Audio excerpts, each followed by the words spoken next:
Hi everyone, welcome to study IAS पे आप लोगों का स्वागत है। एंड गाइस, आप सब जानते ही हैं कि ईपीएफओ का एग्जाम आ रहा है, तो इसके लिए करंट अफेयर का करना बहुत इंपॉर्टेंट है क्योंकि यूपीएससी अभी करंट अफेयर पे ज्यादा फोकस कर रहा है। So you should also be there.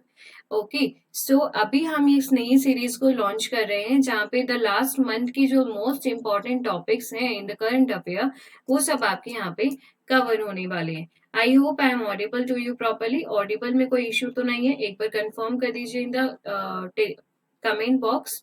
Fine. So आज की इस क्लास में हम लोग जीएस 1 और जीएस 2 की जो कुछ न्यूज हैं उनको कवर करने वाले हैं। And with in the 7 days हम ईपीएफओ के करंट अफेयर को कवर कर लेंगे।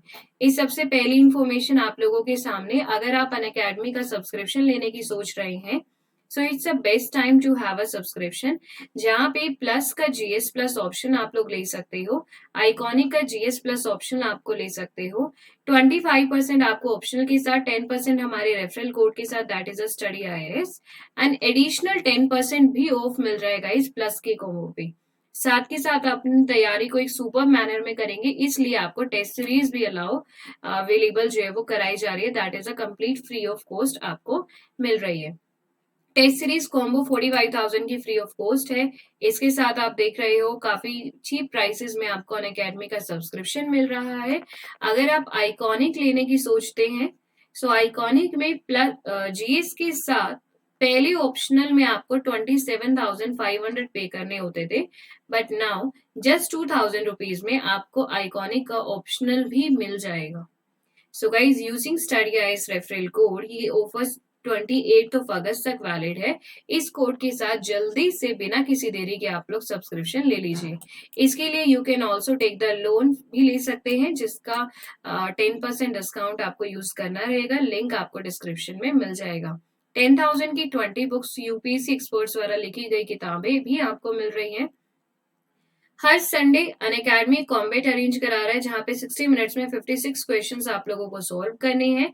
एंड यूज करिएगा स्टडी आईएएस का referral code.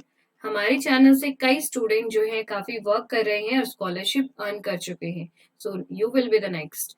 60 days to go for prelims. अगर आप सिर्फ 2 मंथ का सब्सक्रिप्शन लेना चाहते हैं, so it's a time to have a subscription.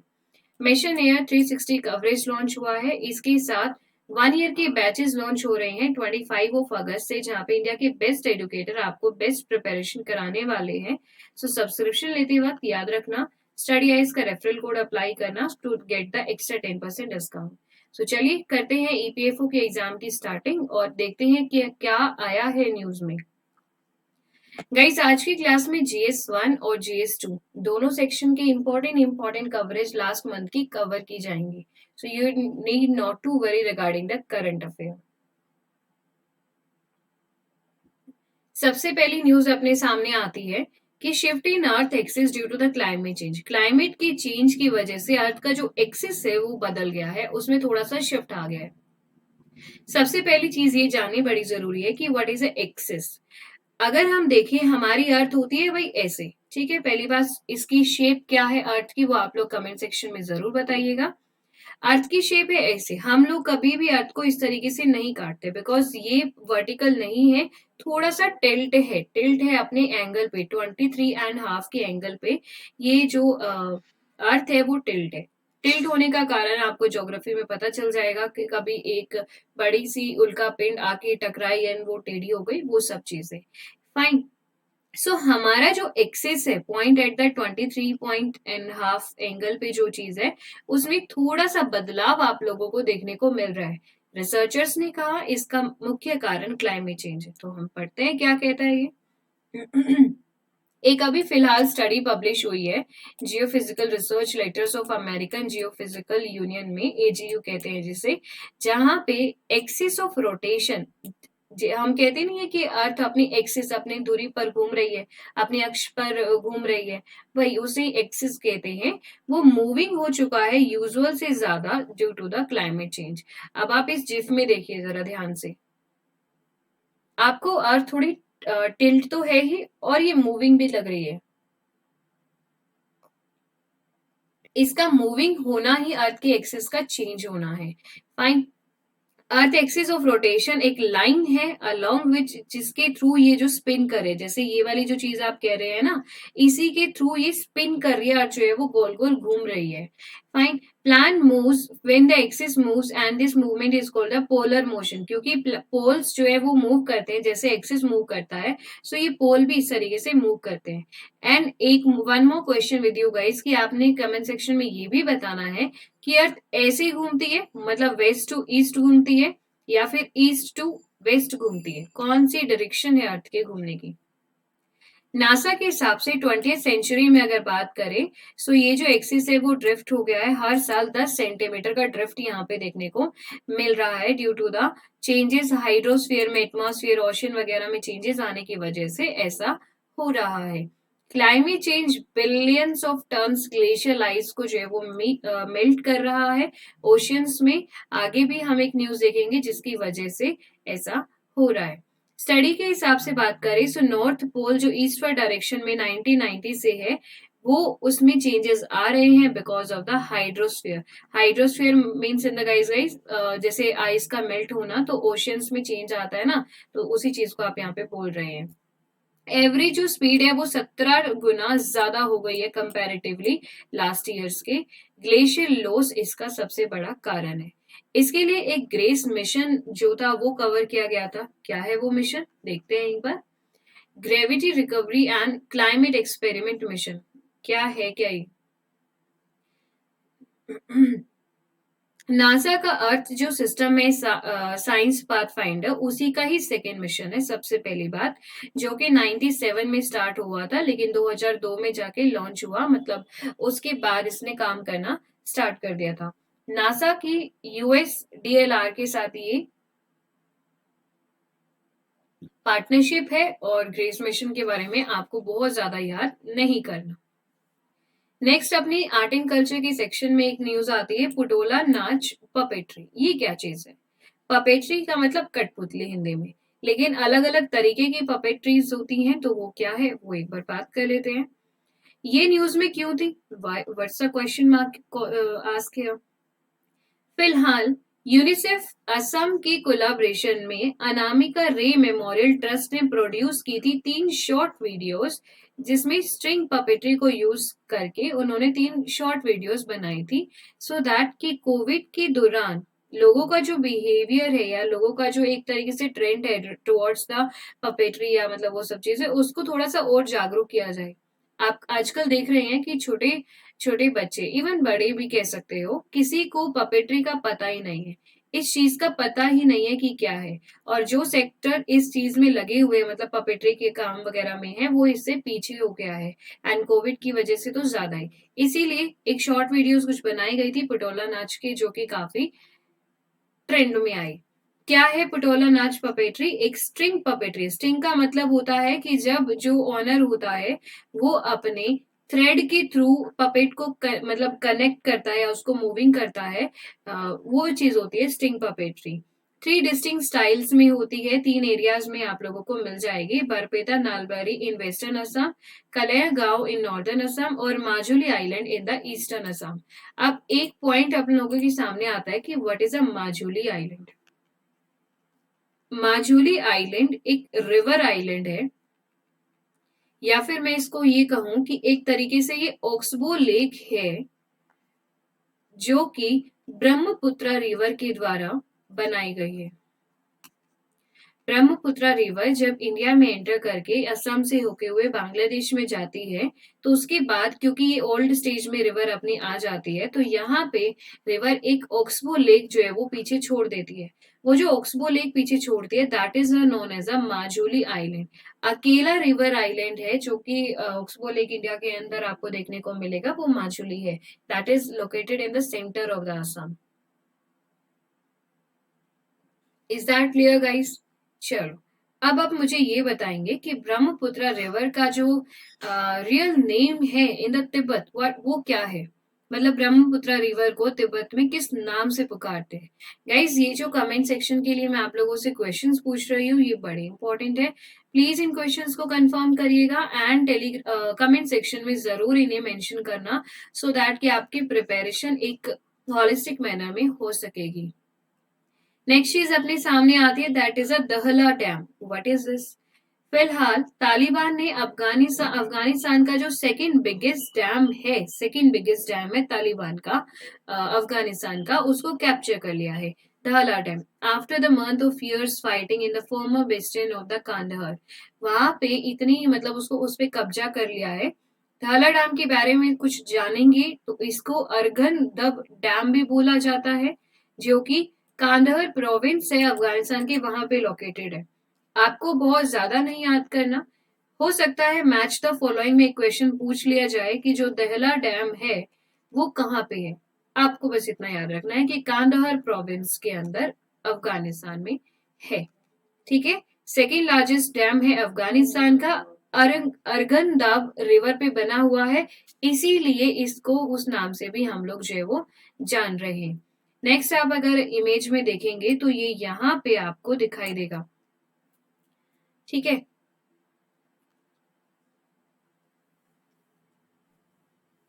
इसके साथ हम बात करें माउंट सिनाबुंग। माउंट सिनाबुंग एक ये वोल्केनो है जो कि अभी फिलहाल एरप्टेड हुई थी रिसेंटली। माउंट सिनाबुंग एक वोल्केनो है जो इरप्ट हुई थी, belching a massive column of volcanic ash, और काफी बड़ी मात्रा में स्मोक यहाँ से इरप्ट हुआ था इनटू द स्काई। जब वोल्केनो इरप्ट होती है तो काफी बड़े लेवल पे जो स्मोक होता है,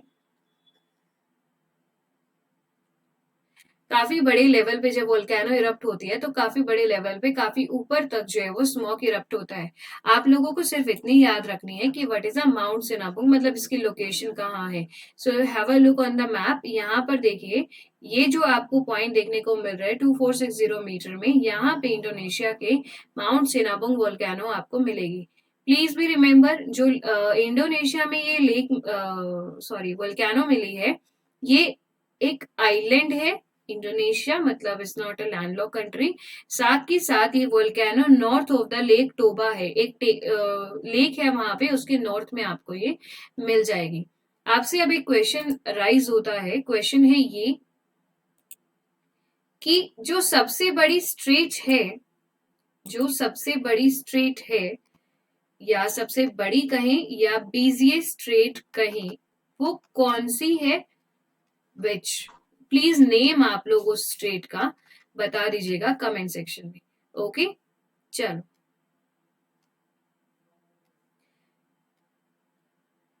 माउंट सिनाबुंग जो है वो एक प्लिस्टोसिन और होलोसिन टाइम की स्ट्रेटोवोल्केनो है, जो कि नॉर्थ सुमात्रा इंडोनेशिया में आपको मिल जाएगी। और रिंग ऑफ फायर की होने की वजह से वहां पे काफी, एक एक्टिव जोन तो है ही, और रिंग ऑफ फायर की वजह से वहां पे काफी बड़ी मात्रा में आपको वोल्केनो मिल जाती है। Now the question arise, what is a ring of fire? अपने अगर हम बात करें पैसिफिक ओशन में, जो सारे आइलैंड, जो सारी कंट्रियां हैं उसकी तरफ इस तरीके से रिंग ऑफ फायर बनी हुई है, जहां पे कॉन्टिनेंट और ओशियन का कन्वर्जन हो रहा है, जिसके कन्वर्जन की वजह से ओशियंस एक तरीके से सबडक्ट हो रहे हैं बीनीथ द कॉन्टिनेंट, जिसकी वजह से यहाँ पे वोल्केनो बहुत ज्यादा जो है वो इरप्ट होती रहती है। यहाँ पे आपको बहुत सारे हॉटस्पॉट भी देखने को मिलेंगे, और ये जो एरिया, ये जो रिंग आपको दिख रही है, यहाँ पे वोल्केनो का भी एक तरीके से हॉटस्पॉट है। क्लियर? नेक्स्ट पॉलिटी पे मूव ऑन करते हैं, और पॉलिटी पे करते हैं बात chief minister Chiranjeevi health insurance scheme. क्या चीज, क्या है ये, पढ़ लेते हैं। फिलहाल राजस्थान की सरकार ने अनाउंस किया है कि सीएम जो एक चिरंजीवी हेल्थ इंश्योरेंस स्कीम को लॉन्च कर रहे हैं। कई जितनी भी स्कीम है, याद रखना बड़ी इंपॉर्टेंट है, बहुत ज्यादा इंपॉर्टेंट है। और अगर हेल्थ या एम्प्लॉयमेंट, लेबर, ऐसा कुछ स्कीम आती है तो आपके लिए वो काफी ज्यादा हो जाती है। स्कीम एक एम्बिशियस हेल्थ इंश्योरेंस स्कीम है, राजस्थान की है, तो ऑब्वियसली राजस्थान में ही अप्लाई होगी। पहली हेल्थ इंश्योरेंस इनिशिएटिव है राजस्थान सरकार के द्वारा जो लिया गया है, जहां पे कैशलेस ट्रीटमेंट हो जाएगा कुछ हॉस्पिटल्स में। प्लीज भी रिमेम्बर, यहाँ पे उन्होंने रजिस्टर्ड हॉस्पिटल की बात की है, सभी हॉस्पिटल्स की बात बिल्कुल भी नहीं की है। क्लियर? यहाँ पे एनुअल जो कैशलेस है वो 5 लाख दिया जाएगा every family of the state, every family का मतलब ये नहीं है कि हर एक बंदे को दिया जाएगा, मतलब हर एक फैमिली को दिया जाएगा, नहीं। वे फैमिली जो कि सोशियो इकोनॉमिक कास्ट सेंसस के दौरान आते हैं, या स्मॉल एंड मार्जिनल फार्मर हैं, कॉन्ट्रेक्चुअल वर्कर्स हैं, या फिर कोविड-19 की ग्रेटिया पेमेंट किसी को मिलनी है, वे फैमिलीज जो होंगी उनको 5 लाख रुपए पर फैमिली अलाउ दिए जाएंगे। एक तरीके से कैशलेस इंश्योरेंस होगा। रजिस्ट्रेशन फ्री है, जो भी इन सब में कवर्ड हो रहे हैं। Now the question arise, what is the ex gratia payment? Ex gratia payment काफी करंट अफेयर में रहा है। सुप्रीम कोर्ट ने इस पे काफी सेंट्रल गवर्नमेंट पे फटकार भी लगाई थी। क्या होता, क्या चीज है ये? अगर किसी भी त्रासदी से या नेचुरल डिजास्टर की वजह से अगर कोई फैमिली हार्म होती है, अगर किसी फैमिली को प्रॉब्लम्स होती हैं, या उनकी उनके लव्ड वन चले जाते हैं, या जॉब नहीं रहती, या ऐसा कुछ एक बड़े लेवल पे होता है due to the natural disaster, so ये गवर्नमेंट की रिस्पॉन्सिबिलिटी बनती है कि वो जो फैमिली है जिनके लव्ड वन गए हैं, उन फैमिली को एक्स ग्रेटिया पेमेंट के नाम पे कुछ एक तरीके से हेल्प देनी होती है। फाइन। अब जो कोविड-19 है, ये भी तो एक नेचुरल डिजास्टर है, इसीलिए सुप्रीम कोर्ट ने बहुत बार सेंट्रल गवर्नमेंट को ये कहा कि केंद्र सरकार की ड्यूटी बनती है कि जिनकी फैमिली के बंदे कोविड-19 में गए हैं, उनको एक्स ग्रेटिया की पेमेंट देना। ऐसे ही इसी को ही आप लोग एक्स ग्रेटिया पेमेंट कहते हो। राजस्थान की सरकार ने अपनी जो ये चिरंजीवी स्कीम है, उसमें भी स्कीम को कवर किया है। Application who do not fall in these category, उनको 850 जो है रुपए पे करने होंगे। जो भी एनुअल प्रीमियम रहेगा, 50% ऑफ द एनुअल प्रीमियम उन्हें पे करना होगा। क्लियर हो गया यहाँ तक सबको? अभी तक सारी चीजें क्लियर है? So guys do like, share and subscribe the channel and let me know in the comment box कि आपको सब कवर है। आगे देखते हैं कि इसकी एलिजिबिलिटी क्या रहेगी। एक तो सबसे पहली एलिजिबिलिटी कि वो बंदा जो है वो परमानेंट रेजिडेंट होना चाहिए राजस्थान स्टेट का। रेजिडेंट से लिए आप हाँ, मतलब राजस्थान का ही बंदा होना चाहिए, माइग्रेटरी नहीं होना चाहिए। सिग्निफिकेंस क्या होगा? एक तो जैसे टेस्ट वगैरह होते हैं, मेडिकल एक्सपेंसेस या पैकेज 15 डेज का डिस्चार्ज होने के बाद, ये सारी चीजें इसको हॉस्पिटल के अंदर कवर हो जाएंगी। Now it's a question with you guys कि कौन से हॉस्पिटल इसमें कवर्ड है? All government hospital, all private hospital, आप लोगों की क्वेश्चन है, ये ऑप्शन है ए बी सी। कहता है all government, all private hospital, या ऑल हॉस्पिटल्स चाहे जितने भी हैं राजस्थान के अंदर, या फिर रजिस्टर्ड हॉस्पिटल्स, कौन से इसमें कवर्ड है? ए बी सी डी बता दीजिएगा। हेल्थ इंश्योरेंस कवर किया जाएगा टू ऑल द फैमिलीज जो कि पॉवर्टी लाइन या एनएफएसए के तहत आते हैं, या सोशियो इकोनॉमिक कास्ट सेंसस 2011 की कैटेगरी में आ रहे हैं। आयुष्मान भारत महात्मा गांधी राजस्थान स्वास्थ्य बीमा योजना भी इसी के अंदर कवर हो जाएगी। वो जो इसके बेनिफिशियरी होंगे, स्मॉल मार्जिनल फार्मर भी इससे फ्री ऑफ कॉस्ट उनको ये चीज सुविधा मिल सकेगी। क्लियर? चलो नेक्स्ट अपने सामने आता है ऑपरेशन समुद्र सेतु 2। ये क्या स्कीम, क्या है, क्या कहती है? इंडिया की नेवी ने फिलहाल इस चीज को लॉन्च किया है जिसका नाम है ऑपरेशन समुद्र सेतु 2। इसको फिलहाल के लिए लॉन्च किया गया है। ये ऑपरेशन लिक्विड जो medical oxygen field cryogenic containers हैं, यानी कि जब सेकेंड वेव आई थी तो ऑक्सीजन की इतनी क्राइसिस हो रहे थे, सो ऑपरेशन समुद्र सेतु 2 के तहत लिक्विड मेडिकल ऑक्सीजन एक बहुत ही जल्दी मैनर में जल्दी से अवेलेबल कराना इसकी ज्यादा मेन उद्देश्य था। मेडिकल इक्विपमेंट अलग अलग कंट्रियों से लाना वो भी इसी का ही एक तरीके से टारगेट था।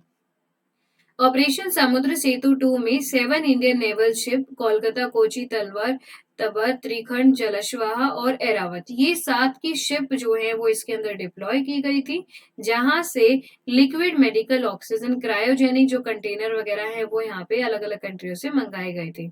आईएनएस कोलकाता या तलवार की बात करें तो वो पहले बैच थे जो कि डाइवर्ट किए गए हैं मनामा इन बहरीन से, और आईएनएस कोलकाता दोहा कतर वगैरह से मंगाए गए हैं। आपके लिए ये याद रखना जरूरी नहीं है कौन सा कहाँ से आया है, कहाँ पे जाके रुकेगा। बस ऑपरेशन समुद्र सेतु 2 किस चीज से रिलेटेड है, वो मतलब विच टाइप किस चीज से रिलेटेड है, मेडिकल ऑक्सीजन कंटेनर वगैरह से और इक्विपमेंट वगैरह से रिलेटेड है। कितनी शिप इसके अंदर कवर्ड है वो आपको देख लेना। कौन सी कंट्री है हमारे नेबर में से जो इसमें कवर नहीं है, which is not in cover, जैसे चाइना, भूटान, ये आसपास की जो कंट्री है ना, इनको देख लेना कौन नहीं है cover. Next, in the very very very important and burning issue, burning current affair you can say, वो क्या है? मराठा का quota unconstitutional, violate rights to equality, say Supreme Court. Maratha quota unconstitutional, violate right to equality, say Supreme Court. क्या चीज क्या है ये? फिलहाल 5 जज के कॉन्स्टिट्यूशन बेंच ने, सुप्रीम कोर्ट ने एक मत होकर डिक्लेयर किया था महाराष्ट्र का लॉ, महाराष्ट्र लॉ जो प्रोवाइड कर रहा है मराठा के कम्युनिटी बेनिफिट्स, जहां पे जो कोटा लिमिट है स्टेट के अंदर 50% से ज्यादा होने पर डिक्लेयर कर दी गई है कि भाई ये तो असंवैधानिक है। असंवैधानिक से मतलब मेरा ये है कि वहां की 5 जज बेंच ने ये चीज डिक्लेयर करी है, सुप्रीम कोर्ट ने, कि महाराष्ट्र के अंदर अगर 50% से ज्यादा किसी को भी कोटा अगर दिया जाता है, नॉट ओनली द महाराष्ट्र, बस सबको दिया जा रहा है, सो वो अनकॉन्स्टिट्यूशनल डिक्लेयर किया गया है।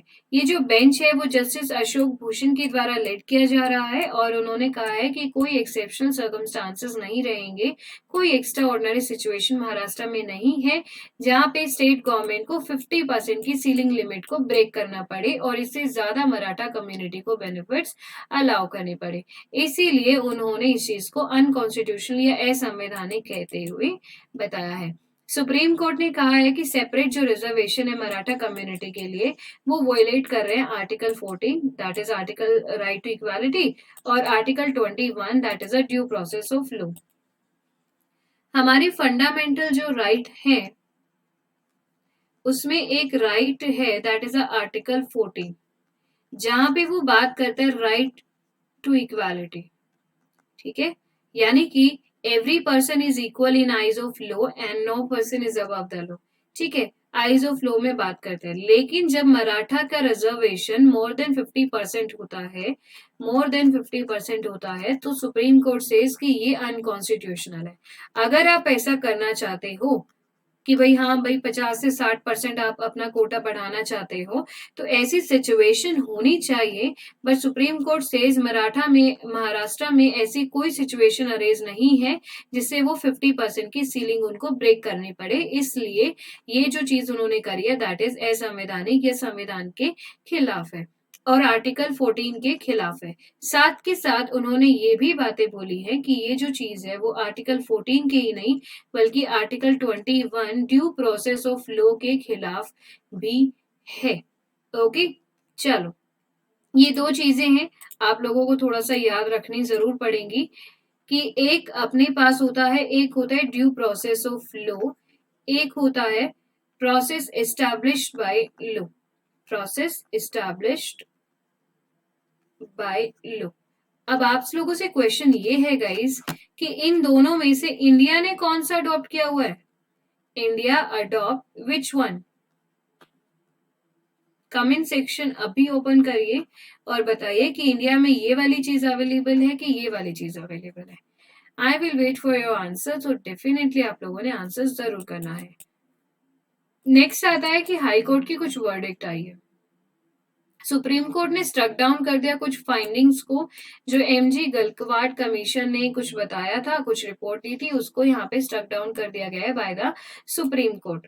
उन्होंने कहा है led to enactment of the Maratha quota law and set aside by the Bombay high court judgment, जो कि वैलिडेट करता था महाराष्ट्र के रिजर्वेशन को according to the SEBC act of 2018, लेकिन अब सुप्रीम कोर्ट ने उस चीज को मना कर दिया है।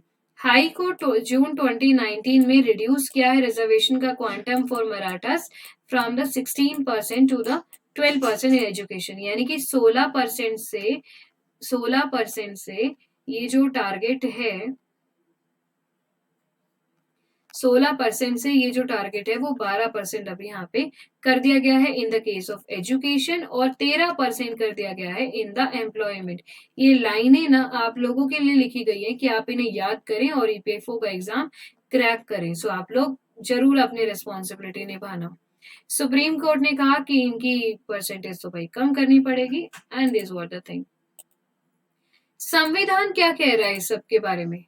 संविधान ने क्या कहा? चुप है क्या या कुछ कहा है? Let's have a look. हमारे संविधान का 102nd अमेंडमेंट एक्ट, इसमें दो नए आर्टिकल सामने आए थे। कौन से? आर्टिकल 338B और आर्टिकल 342A। ठीक है, जिसकी की वजह से इन्होंने आर्टिकल 366 में कुछ ना कुछ चेंजेस लेकर आए। आर्टिकल 338B ये क्या कहता है? जो national commission for backward community है, उनको अथॉरिटी देता है कि अगर आपके वेलफेयर के लिए कोई कंप्लेंट है, कुछ चीजें हैं, अगर सोशल, इकोनॉमिक और एजुकेशनली और बैकवर्ड क्लासेस की तरफ से कोई भी प्रॉब्लम्स है, तो वो आर्टिकल 338B में एनसीबीसी के लिए कवर्ड है। क्लियर? आर्टिकल 342A कहता है कि ग्रेटर ट्रांसपेरेंसी कर दी गई है पार्लियामेंट के लिए, सो दैट कि वो बैकवर्ड लिस्ट में ऐड करे कि ना करे, मतलब ऐड करे या डिलीट करे किसी कम्युनिटी को, वो चीज आर्टिकल 342 में अलाउ कर दी गई है। आपके लिए अब इम्पोर्टेंट हो जाता है लक्ष्मीकांत के जो ये चैप्टर है ना, एनसीबीसी एससी और वो उस वाले बैकवर्ड क्लासेस शेड्यूल्ड कास्ट वाले, वे चैप्टर जरूर आज इस क्लास के बाद एक बार पढ़ लेना। 15 मिनट से ज्यादा लगेंगे नहीं, पर चैप्टर कवर हो जाएगा। Please have a look. अभी तक सब चीजें क्लियर है? Do like, share and subscribe the channel. If you have any kind of problem guys, let me know in the comment box. आगे आता है Tamil Nadu new assembly will have more MLA facing criminal cases. Tamil Nadu की जो नई assembly है, अब उसमें नए एमएलए आए हैं जो क्रिमिनल केस फेस कर रहे हैं। क्या है न्यूज ये? फिलहाल डेमोक्रेटिक रिफॉर्म्स के लिए एक एसोसिएशन की गई, जिन्होंने एक डाटा रिलीज किया है जहां पे जो एसेट है मेंबर्स की, लेजिस्लेटिव असेंबली के जितने मेंबर्स हैं, वो अब क्रिमिनल केसेस में ऑलरेडी फंसे हुए हैं। सबसे पहले बहुत से स्टूडेंट को इन्हीं बातों में डाउट होता है, एक बार पढ़ लेते हैं। स्टेट असेंबली की अगर बात करें तो यहाँ पे दो हाउस होते हैं गाइस। एक होता है लेजिस्लेटिव काउंसिल, एक होता है लेजिस्लेटिव असेंबली। ये होनी बड़ी जरूरी है, मैंडेटरी है, और हर स्टेट यूटी में आपको मिल जाएगी। नॉट हर यूटी में, लेकिन मिल जाती है। ये बिल्कुल 6 स्टेट में ही आपको मिलेगी, नॉट मैंडेटरी। विश है तो हो जाती है, बड़े स्टेट है तो वहां पे ज्यादातर आपको मिल जाती है।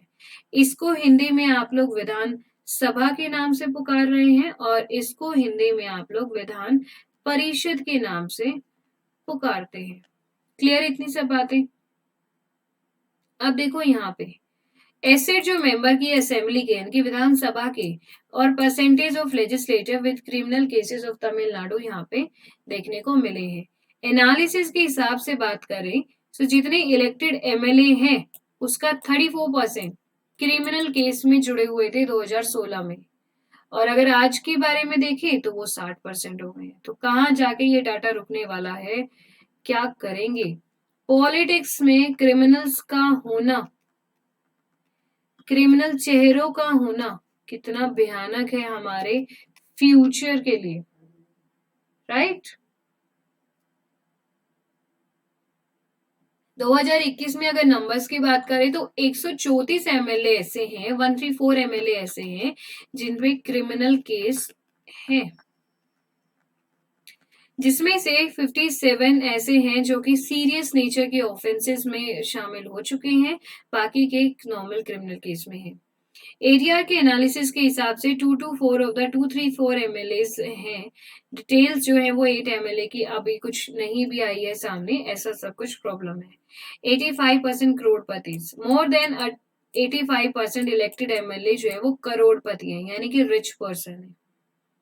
फाइन, तो ये जो डाटा है आपको बिल्कुल याद तो नहीं रखना है, लेकिन इस डाटा से मेंस पर्पस के लिए एक चीज जरूर समझनी है कि ये पॉलिटिक्स है या फिर क्रिमिनल्स की जगह, क्रिमिनल्स का ग्रुप है क्या ये?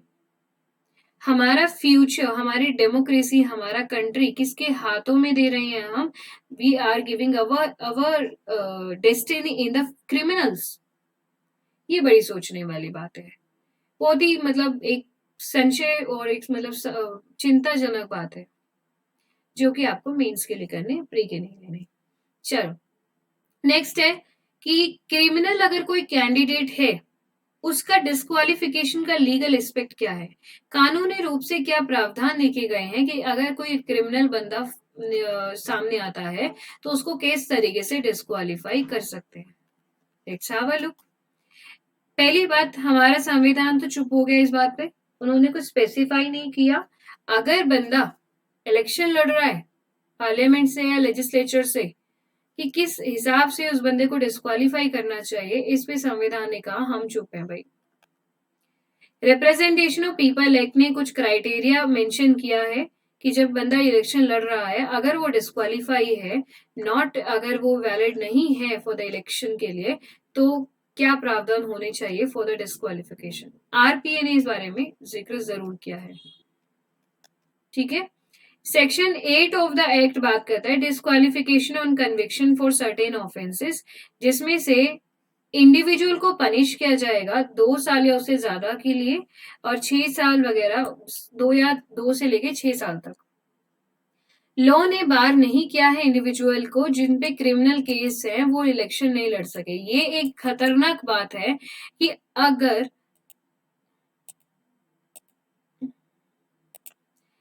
ये चीज बिल्कुल भी बार नहीं की गई है कि अगर क्रिमिनल केस किसी पे है सो वो इलेक्शन फिर भी लड़ सकता है, ये बार नहीं किया, जो कि समस्या है जब भी तमिलनाडु में असेंबली में इतने क्रिमिनल्स जो है वो भर गए हैं।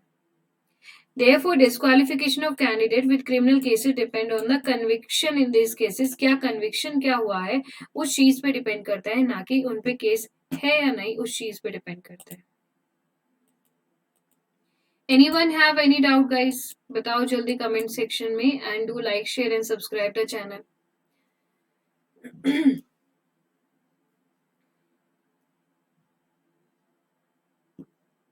नेक्स्ट अपने सामने एक न्यूज आती है, only president can pick backward classes से Supreme Court uphold the 102 amendment.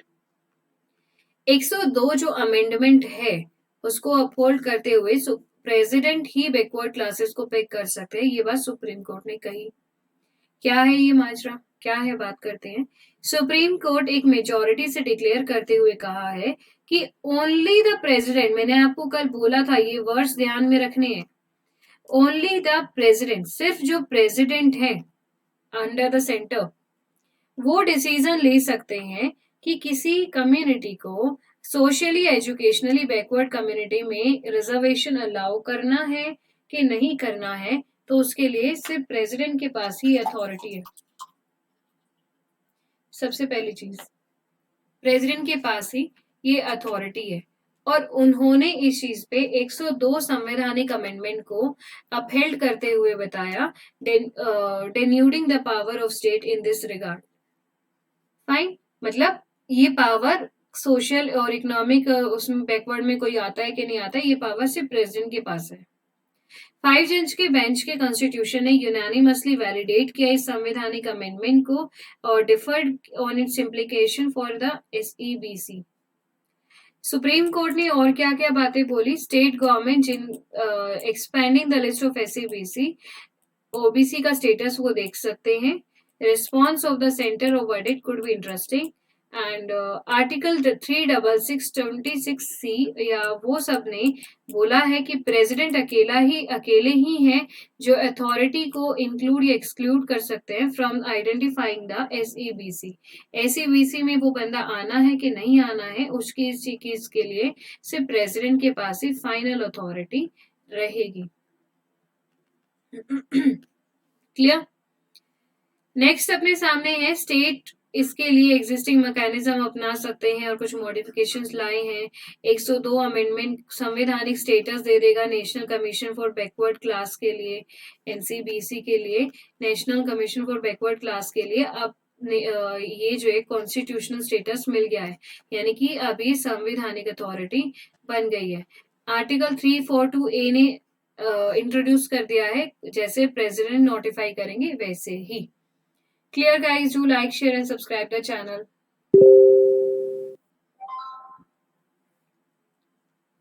इसके बाद हम बात करते हैं साइक्लोन ताउते। आपको याद हो तो इंडिया में बे ऑफ बंगाल और अरेबियन सी में 2 साइक्लोन आए थे कुछ समय पहले। वन वाज अ ताउते and other was a Yaas. क्यों आ रहे हैं इतने साइक्लोन, क्यों आ रहे हैं इंडिया की तरफ, क्या होगा इनके आने से, ठीक है, कितनी त्रासदी ये लेकर आते हैं, कारण क्या है कि अरेबियन में भी बड़े लेवल पे साइक्लोन आने लग गए हैं। ये सारे क्वेश्चंस हैं जो अक्सर यूपीएससी पूछ लेते हैं, ठीक है।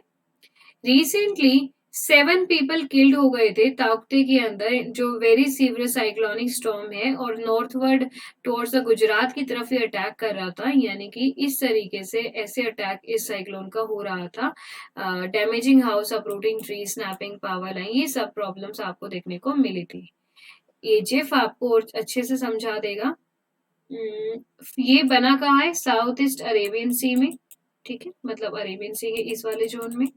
ताउते सजेस्ट किया गया है म्यांमार के द्वारा। भाई जितने भी साइक्लोन आते हैं ना, साइक्लोन का नाम होता है वर्ल्ड मीटियोरोलॉजिकल ऑर्गेनाइजेशन के द्वारा एक तरीके से सजेस्ट किए जाते हैं, और उसी सजेशन में साउथ ईस्ट एशिया का जो ये साइक्लोन है, इस बार म्यांमार ने मतलब गाइड किया था, बताया था नाम कि इसका नाम ताउते रख दीजिए, ठीक है। So Myanmar was the turn. Cyclone के नाम रखे कैसे जाते हैं, WMO ऑर्गेनाइजेशन है जो कि लिस्ट बनाती है, और रोटेशन वाइज सारी कंट्री कितना वो खतरनाक या कोस्टली होने वाला है उसी के थ्रू उस पे नाम रख देते हैं। आपको इतना ही जानना है, ज्यादा डेप्थ में नहीं जाना। नेक्स्ट आते हैं रॉक आर्ट और सुलावीज। बड़ी इंपॉर्टेंट न्यूज है ये।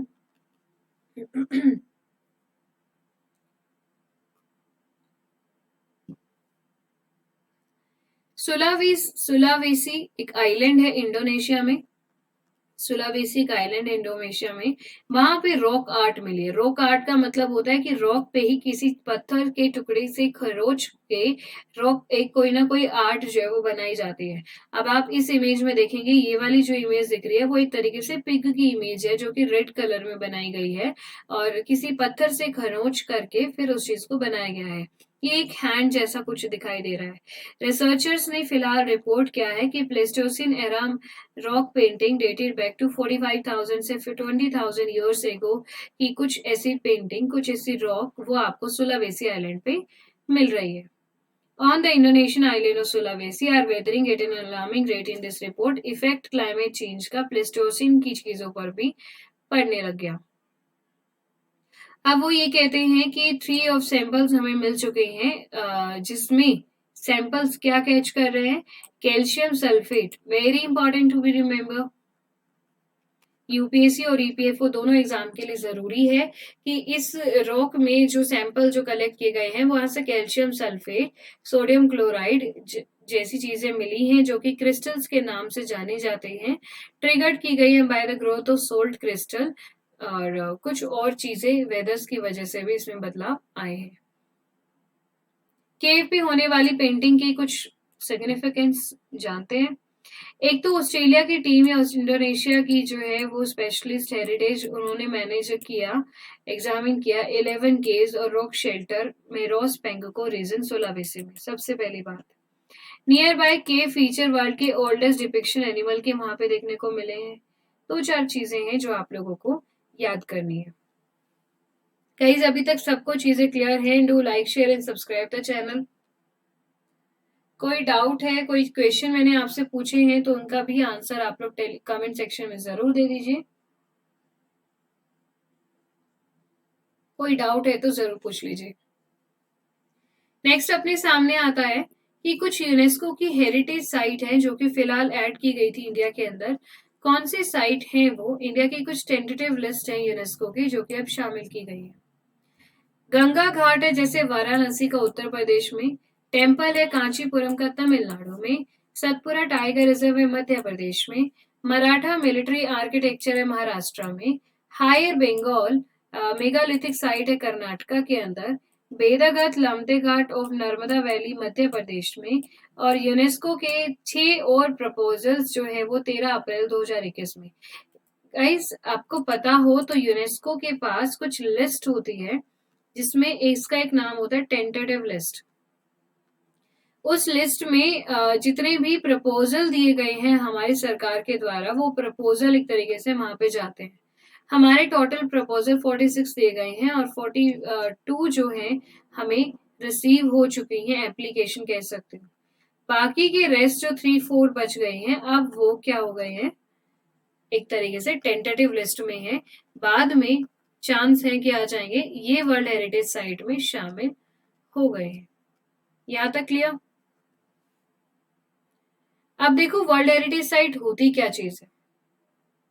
यूनेस्को की ये site specific location, forest area, mountain, lake, desert, mountain, इन सब की वजह से ये चीज बन रही है और यूनेस्को के तहत आती है।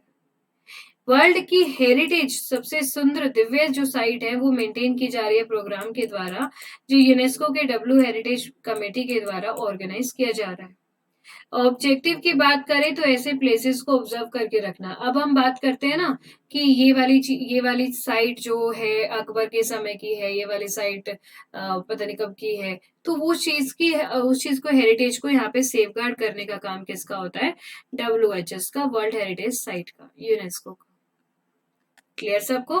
फाइनेंशियल असिस्टेंस वगैरह भी यूनेस्को ही अवेलेबल कराते हैं।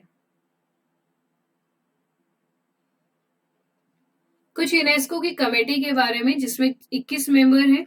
नेचुरल हेरिटेज से सारे मेंबर शामिल हैं। हेरिटेज कन्वेंशन 1972 में ये चीज बनी थी। क्राइटेरिया क्या है किसी साइट का सेलेक्ट होने का? एक तो वो चीज जो है वो वर्ल्ड हेरिटेज कन्वेंशन 72 में बकायदा एक्सप्लेन्ड हो, उसकी बातें रेगुलरली वर्ल्ड हेरिटेज कमेटी द्वारा उस चीज को रिवाइज किया जा रहा हो, ऑपरेशनल गाइडलाइंस वगैरह वहां पे फॉलो जरूर की गई हो, कल्चरल या फॉर नेचुरल क्राइटेरिया भी हो, वहां पे कुछ गाइडलाइंस या कुछ क्राइटेरिया फुलफिल होते हो, तब जाके आप उसे WHS की साइट में शामिल कर सकते हो, अदरवाइज नहीं। One more important information guys, Jaipur ने फिलहाल रिसीव किया है यूनेस्को का world heritage city certificate. It's very important. World heritage जो कमेटी है, सिटी जो सर्टिफिकेट है, ये इंटरनेशनल टूरिज्म को अच्छा कर देगा। मतलब अगर मान लो जयपुर को ये मिला है हेरिटेज सिटी का, अब बाहर से कोई जयपुर घूमने आएगा तो वो बंदा अच्छे से यहाँ रुकेगा, खर्चा करेगा, टूरिज्म बढ़ेगा, जिससे अपनी अर्निंग अच्छी होगी। लोकल इकोनॉमी भी काफी स्ट्रेंथन यहाँ पे हो जाएगी। गवर्नमेंट ऑफ इंडिया ने कुछ प्रपोजल भी भेजे हैं ताकि पिंक सिटी एक यूनेस्को की WHS साइट बन जाए। फिलहाल हमारे पास 38 वर्ल्ड हेरिटेज प्रॉपर्टीज है। इटली में अगर बात करें तो सबसे ज्यादा वर्ल्ड हेरिटेज साइट आपको मिल जाएंगी। क्लियर? नेक्स्ट न्यूज अपने सामने है A76, वर्ल्ड का largest iceberg break off from the Antarctica. यही चीज थी जो मैं ग्लेशियर के टाइम पे आपको बोल रही थी कि अंटार्कटिका का जो वेडल सी है, अंटार्कटिका में जो वेडल सी है, वहां से वर्ल्ड का सबसे बड़ा जो आइसबर्ग है, आइसबर्ग का मतलब होता है एक बड़ी सी पत्थर का कुछ छोटा सा हिस्सा जो है वो टूट गया है, जिसका नाम है A76। ह्यूज आइस ब्लॉक है जो ब्लॉक हो चुका है वेस्टर्न अंटार्कटिका से, वेडल सी में से, और अभी सबसे बड़ा आइसबर्ग अभी तक विश्व का बन चुका है। जितना ये टूटेंगे उतना ज्यादा खतरनाक होगा अपना अपना देश, क्योंकि इससे एक तो वाटर लेवल डेफिनेटली राइज हो जाएगा, दूसरी बात क्लाइमेट चेंज भी बढ़ रहा है जिसकी वजह से पिघल रहा है। Latest in series of largest ice block to dislodge in region acutely vulnerable to climate change, या ये सब बातें इसमें देखने को मिलेंगी। आई होप गाइस चीजें आप लोगों को क्लियर होंगी। बाकी की रेस्ट चीजें हम लोग नेक्स्ट क्लास में कवर करेंगे, और नेक्स्ट क्लास की अपडेटेड रहने के लिए आप अभी लाइक करिए चैनल को, शेयर करिए with your friends, with your colleagues. जो भी स्टूडेंट EPFO का या UPSC का एग्जाम तैयारी कर रहे हो, आपके लिए चीजें इंपॉर्टेंट हो जाती हैं कि आप इसे जल्दी से सब्सक्राइब करो और तैयारी करो। And all the best for your upcoming exam guys. Subscribe जरूर कर लीजिए, बेल आइकन को प्रेस कर लेना ताकि आपको हर क्लास की नोटिफिकेशन यहाँ से मिल जाए। इसके साथ जितने भी क्वेश्चंस मैंने पूछे हैं काइंडली कमेंट सेक्शन में जरूर मेंशन कर देना। आपको कोई भी डाउट है वो भी मेंशन कर देना, definitely team will reply you. So आप लोग जरूर करना, ठीक है। थैंक यू, मिलते हैं जल्दी अगली क्लास में। Thank you.